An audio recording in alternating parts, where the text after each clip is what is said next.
Social cruelty can mean name-calling and exclusion, as we've seen, but it also gets worse.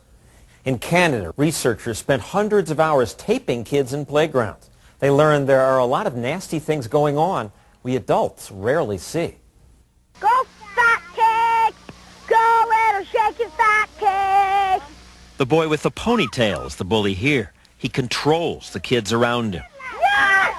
Look at the way he stands over others and dominates them. Psychology professor Wendy Craig did much of this taping. Whenever we were in third one! Here the bully's running a game where no one but he knows the rules. No, it was Audrey that got out last! Why do the other kids play with him? Because they're afraid not to. And he has gained the power in that peer group that this is the person to hang around with. The kid's desire to belong helps explain this sad scene. This boy is repeatedly bullied. It soon becomes a group event. Others watch as the boy is kicked. Why do they kick him? Because he likes it! Soon two boys step on the victim. Others kick him. Michael Thompson says this piling on is common. 21% of kids jump in and imitate the bully. Why do they do that? If you see somebody's being very aggressive, you'd rather be like them than like the victim. To identify with the victim makes you feel kind of weak. To identify with the aggressor makes you feel strong.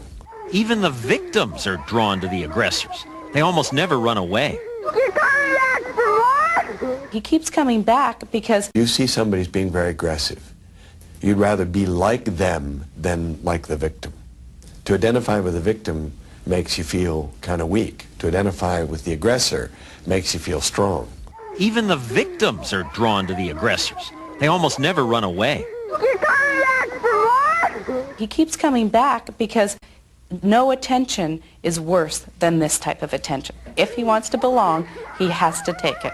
Dr. Craig says some victims will later tell adults the bully is their friend. The researchers saw an episode of bullying on the playground roughly every 8 minutes. And girls were as likely to bully as boys.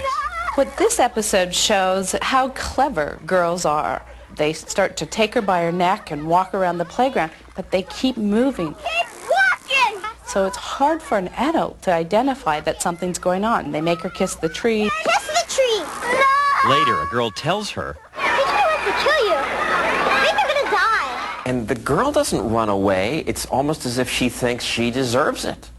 And that's the problem. Sometimes children who are victimized believe that they do deserve it, and so they take it. And this girl would call these other girls her friend? Yes. here one of her friends invites others to join in hurting her. We're hurting! Want help? A boy comes in to punch her while another kicks her from behind. An adult walks right by. The adult has no idea what kind of intimidation is going on. We seldom do, says Craig.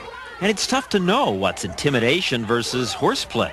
Kids do a lot of shoving and trash talking, and many really are just having fun. You don't want to suffocate the kids, but you want to protect the real victim. It sounds like it's an impossible job for a teacher. It's very tough, which is why I don't jump in and blame teachers. When Dr. Craig asked teachers, how often do you intervene in bullying? Most said, all the time. But on the tapes, the researchers saw teachers intervene less than 5% of the time. Stop it now! We rarely see it. We don't intervene and we don't hear it. But kids hear it and see it and are a part of it and inadvertently support it. Never did I have fellow classmates try and stop me from bullying someone. Usually they would actually join in. These former bullies and victims of bullies agreed to talk to us about their experience. Michael said he became a bully because he wanted to stand out. I wasn't very popular, and I figured push people around, get people to see what I'm doing. That'll get my name out there. That'll get people to notice me. And did it? Yes, it did. People would recognize me in the hall, not just walk past me and see some kid that might get picked on. Bullying often works.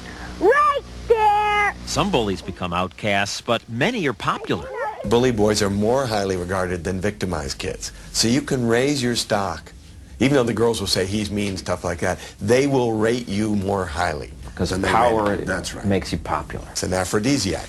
I seemed cool, I got attention, I was popular. Jacob demonstrated how he'd use his 6'3" frame to intimidate. Do I have to push you? Give me your money. I don't want to give you Why not? It's my I'm money. gonna beat you. He and the others say they no longer bully people, but they like showing off what they used to do. Like, how much do you weigh, small fry, huh? What do you weigh? 155. I'm going to pick you up and just break your head over my leg, scrawny boy. Don't be looking at me. You better keep it moving before I punch you in your face. Girls are less likely to bully physically, but they do it too. It was fun to me to see people cry. Why? It was just in my nature just to see people cry. I don't know why. They have a fist up like this, getting ready like they're gonna smack you or something. Shatia's been picked on repeatedly. Why do you get bullied? Because I always cry all the time. You think if you cry that makes them do more to you?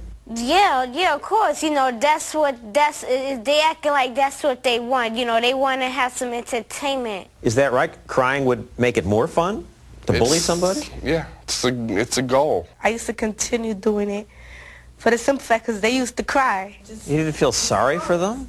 No. If you didn't have the nerves to respond to my attitude towards you, no, I wouldn't care. I wouldn't have no pity.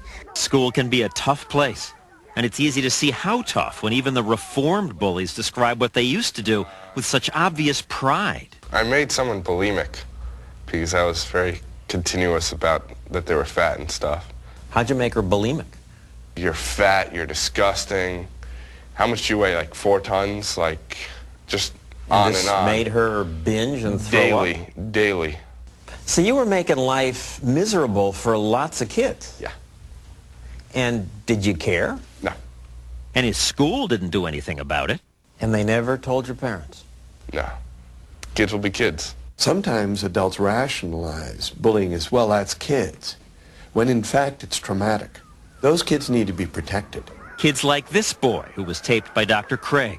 This is a playground that's filled with 150 children, and yet here we see this little boy walking around alone. No friends, no one to play with. He has a small toy in his hand. One boy finally comes up to him, but only to take his toy. He then throws the toy away. Then another child intentionally smashes into him. He goes to get his toy, and then the child who smashed into him grabs him by the neck. Life has to be hell for this kid who's constantly picked on. Absolutely. For them, recess is the most terrifying moment of their day. When we come back, there is some good news about bullying and social cruelty. Some schools have found ways to reduce it a lot. And many say the way to make schools kinder and safer places is to start fighting social cruelty early. How did you get hurt? I pushed TJ and then he kicked and smacked me and that's how I got bleeding.